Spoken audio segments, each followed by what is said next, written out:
ဓမ္မကုသိုလ်ထူးတဲ့ပွဲ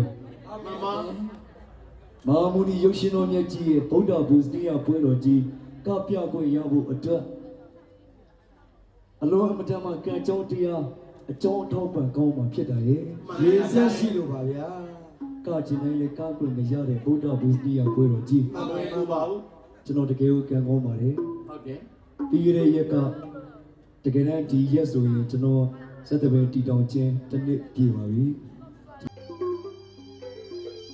ကြောက်ကြရကင်းမေးရှင်းကြကုန်စေတည်းဟိုတုဖြစ်ကြပါစေကုန်တည်းတာလူ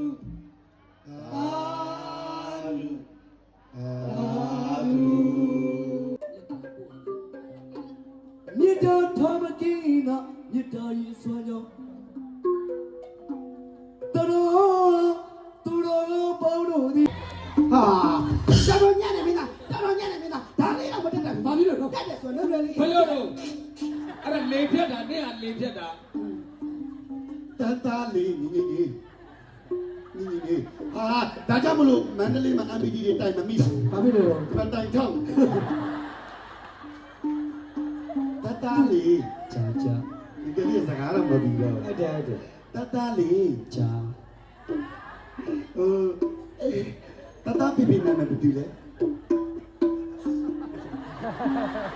တို့ဘယ်နဲ့မလဲသူနေမလဲ